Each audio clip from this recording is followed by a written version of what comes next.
Hey there, it's Shauna. Welcome to your weekly astrology forecast for the week of July 15th, 2019. So this week is about trusting the process. We have a lunar eclipse happening this week at 25 degrees of Capricorn, and it's happening on Tuesday or Wednesday, depending on where you are in the world. It will be exact on Tuesday, July 16th at 2:38 p.m. Pacific time. So this lunar eclipse also tells us that it's a full moon. So lunar is the full moon. The solar eclipse is a new moon. This is a time of culmination and like any full moon. But when it's a lunar eclipse, it also tells us that there's a culmination of something that may feel like it has a certain destined kind of quality or a karmic kind of quality, or something where things change seemingly very rapidly, or maybe like there's been a buildup and then something happens, or you change the way that you feel about something. The other part of this is we look at the lunar eclipse being in the sign of Capricorn.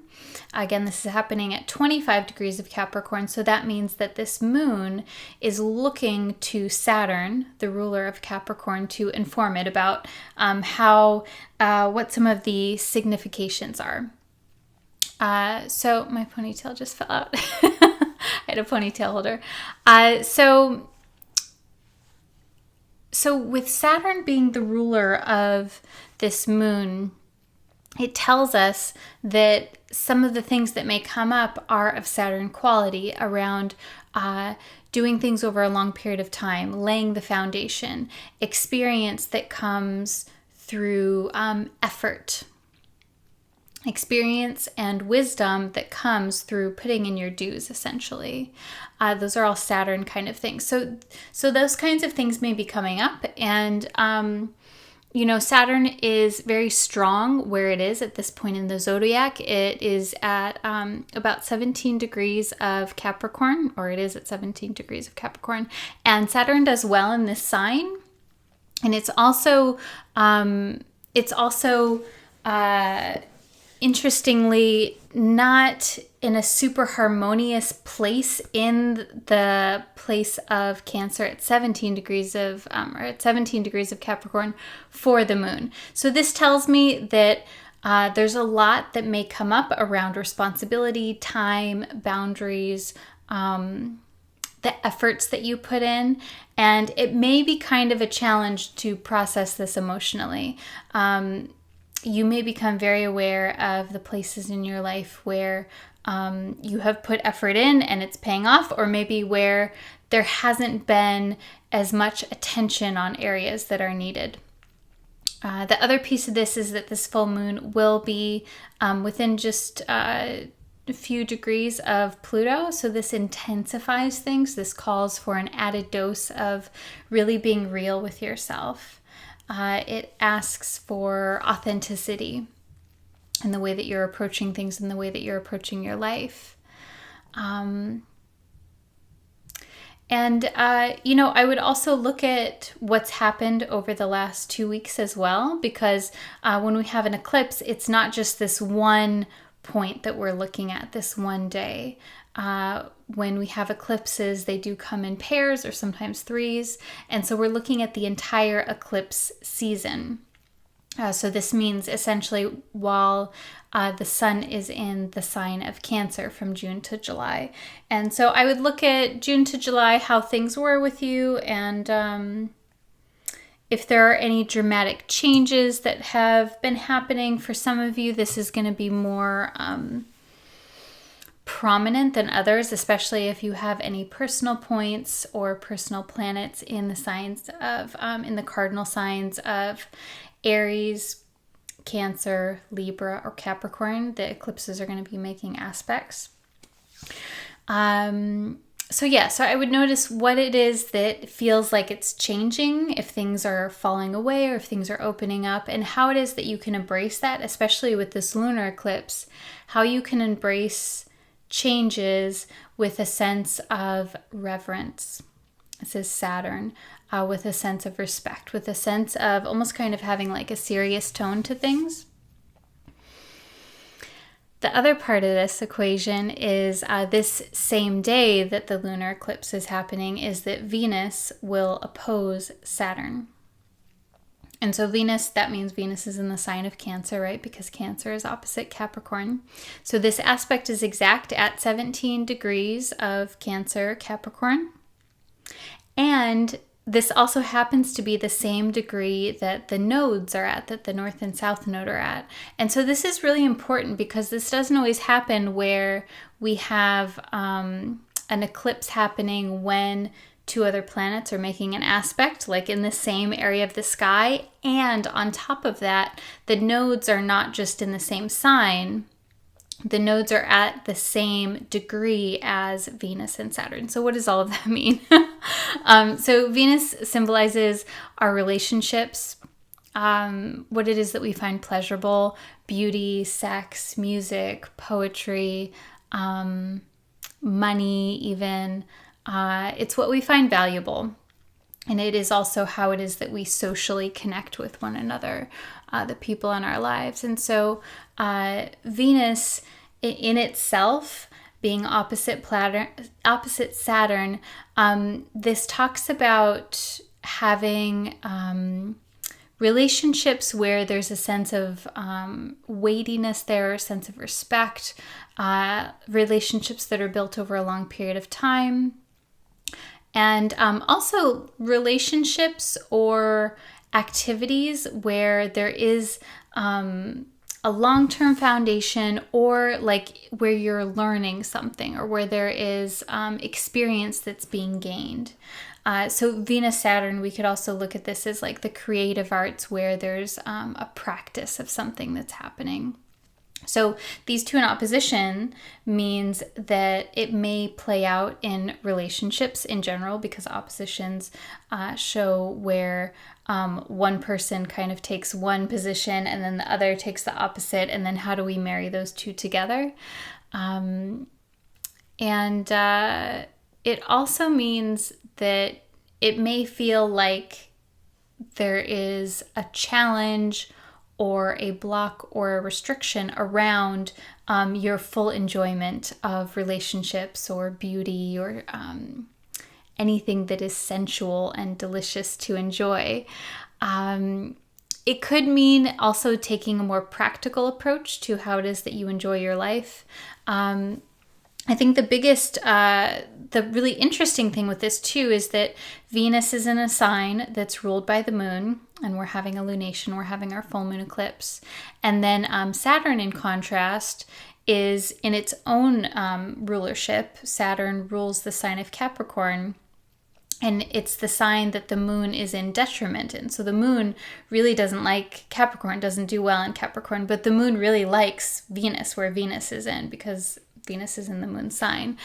So this to me kind of emphasizes that Venus and Saturn are at opposite ends of the spectrum right now. Like they don't agree with each other by sign, and also just like their values are not really in agreement. And so the positive side of this, I know that sounds like, oh, that sounds fucking terrible, Shauna, but it actually is not. I don't think it's going to be that problematic, because Saturn is in a strong place. Saturn is in the sign of Capricorn, and even this particular degree of Capricorn that it's in, it's embracive of, it's more benefic, so to speak, I guess, if you could say that. I don't know if benefic is the right term, but Saturn is in a position to do less harm and to even bring benefits when you're embracing Saturn kind of energy.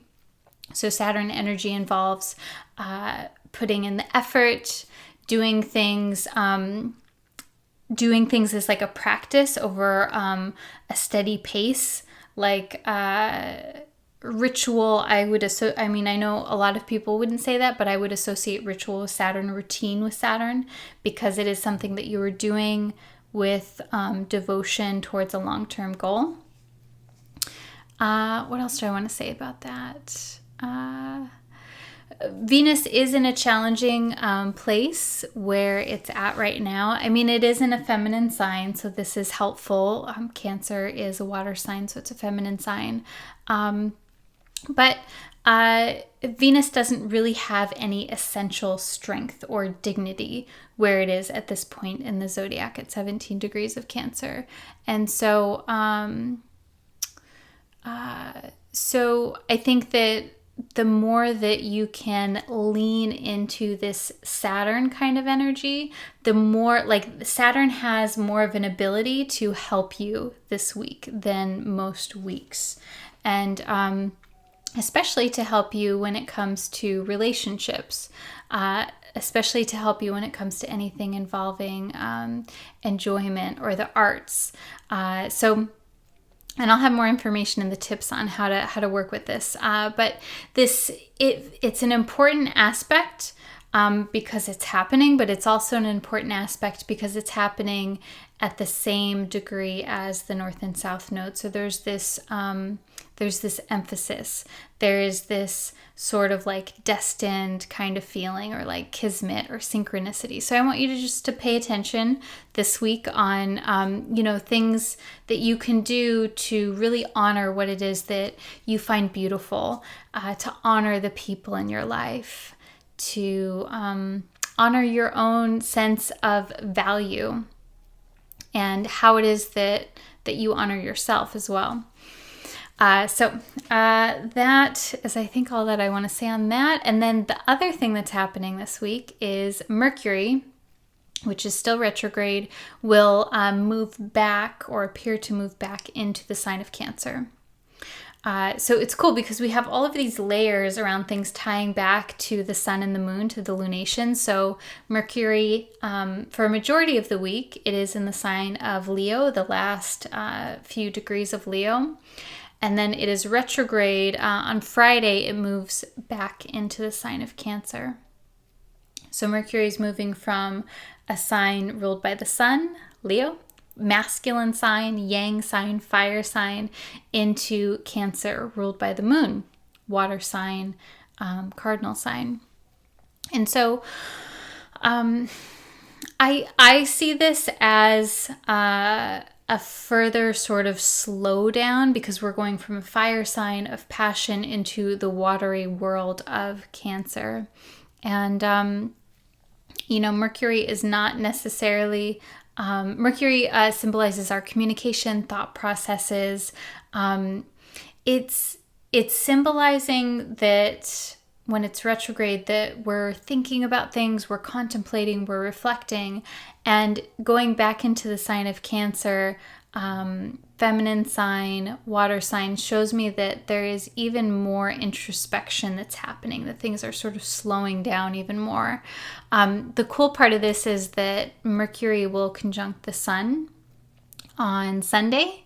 And so when Mercury is conjunct the sun, it is the middle point of the retrograde process, and it also is said to be an auspicious time for gaining some clarity. Whereas Mercury retrograde, all other parts of the process is known to be a bit challenging, or where you really need to look at the details if you want to move forward on something. It is more of an internal and reflective kind of vibe. But this point, when on Sunday, and this is exact Sunday at 5:35 a.m. Pacific time, when Mercury and the sun connect, it is more of this time of like something just snaps into place. And it doesn't mean that you have all of the answers, but I would pay attention to any insights that you have on Sunday, because something may become very clear. Let's see. I want to give you 3 tips to really work with this energy. I'll also tell you, as far as the lunar signs throughout the rest of the week. So we have our lunar eclipse on Tuesday or Wednesday. That means the moon is in the sign of Capricorn Monday and Tuesday. And then Wednesday through Friday, it is in the sign of Aquarius. And then Saturday and Sunday into Pisces. So first part of the week, we're in Saturn ruled signs. So there is more of a serious tone, serious emotional tone. And I think that the lunar eclipse is totally mirroring this in many different ways, not just the sign, but also the Saturn aspect. And then the weekend, we have the moon in the sign of Pisces, which is water sign. It's associated with art, creativity, music,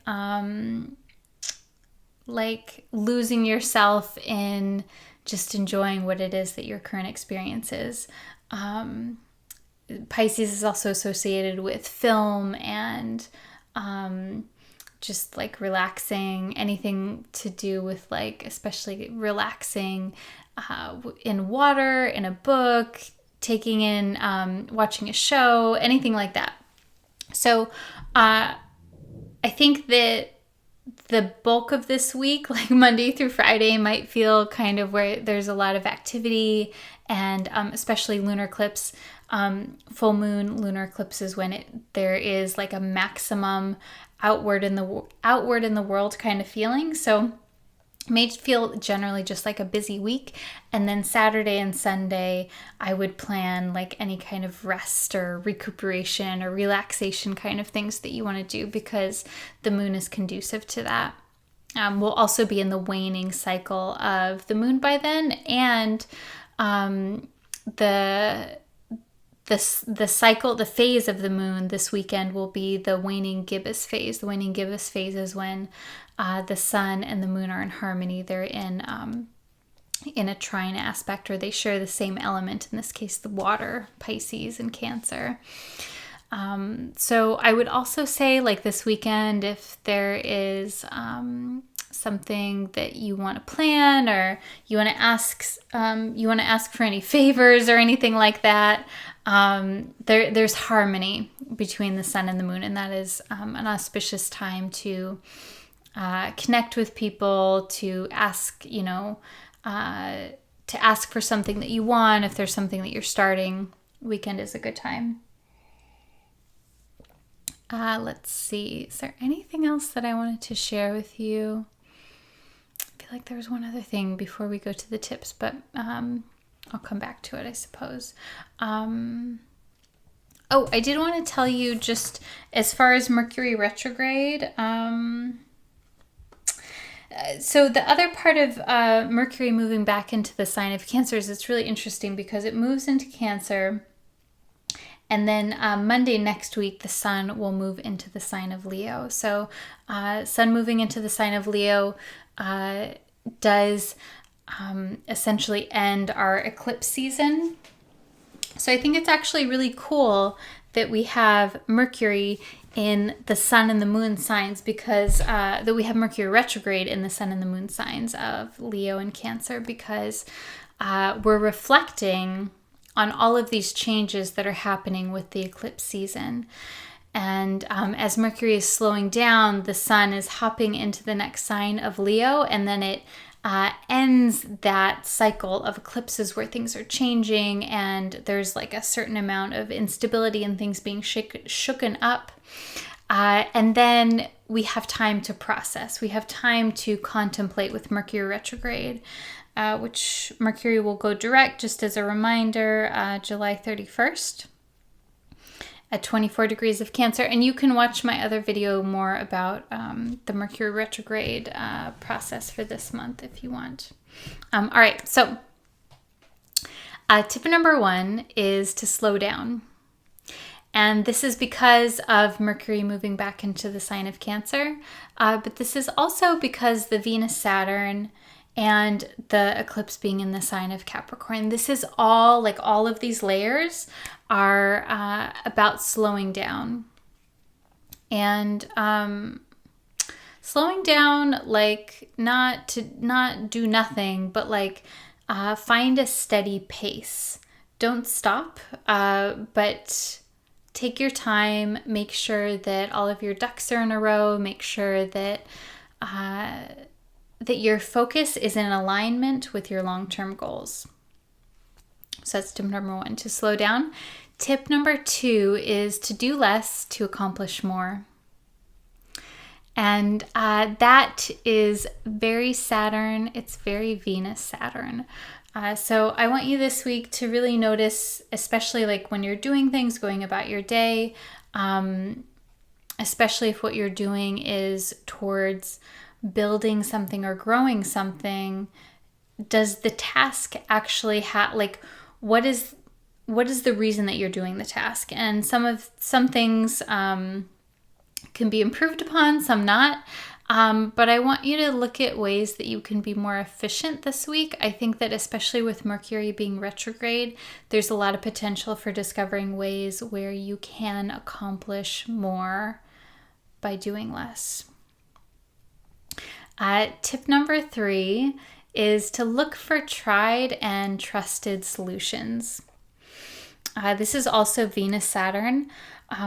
So I think when there's an eclipse, there can kind of, and especially because there's so much information about the eclipses and Mercury retrograde, it's kind of like, okay, like what do I need to do? And there can be kind of like a sense of anxiety that happens.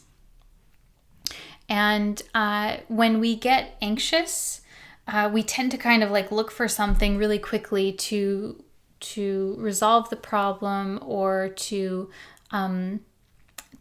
like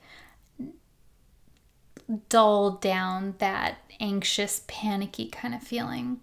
But I want you this week to focus on tried, true, and trusted solutions, because that's what Saturn is all about. We have a lot of Saturn energy, and like novelty is not necessarily your best friend this week. I think your best friend this week is things that you know that are reliable, that you can depend on, that are sustainable. So it's definitely not a week for cutting corners. It's definitely a week for being like, okay, I know this is going to work, so this is what I'm going to focus my energy on. All right, so let's pull some cards for you just to finish out this forecast. So I liked last week how we pulled 3 cards, so I'll do that again. And if there is a certain situation that you want guidance on, you can hold that in your awareness. Or it could just be general guidance for the week. And so I will pull 3 cards, and you can pick a number between 1 and 3. Or you can decide to have all 3 cards applied to you.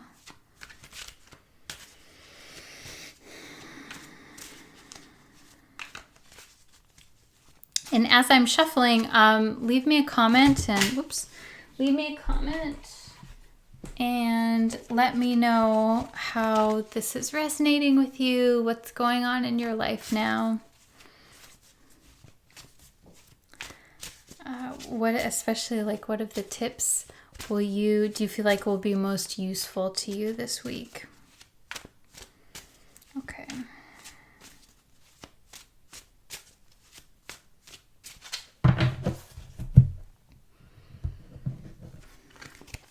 So 1, 2, 3.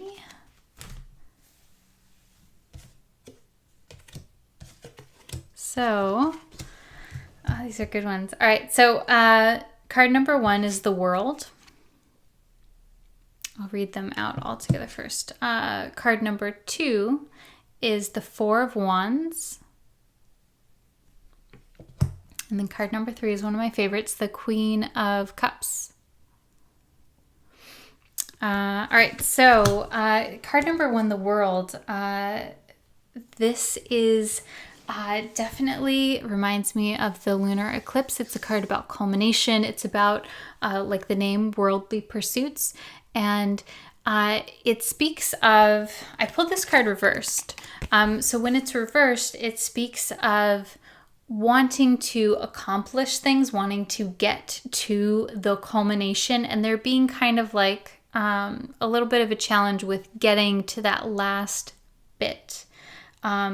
It could also be encouragement that you are near you are near like reaching the pinnacle of whatever it is that you're working on, and to keep going, but there might be something that you need to tweak. So that's what I would associate with this card. But if you pick this card, I want you to look at what resonates with you, either in the imagery or if you want to look it up later as well. I highly encourage that. The other interesting part of the world card is that the fixed signs are represented: Leo, Taurus, Aquarius, and Scorpio. So like a very strong, powerful card, and definitely about like worldly accomplishments. Card number 2 is the Four of Wands. I also pulled this one reversed. So this is like the epitome of celebrations. It shows what looks like a wedding. It can also be associated with parties and anything that is worth celebration. The 4 is about stability. Carl Jung associated 4 with divinity, with wholeness, with like a merging of spirit and earth, spirit and body. And then Wands is about passion. So this, I'm curious if you pick this card, what you were thinking of or what comes up for you.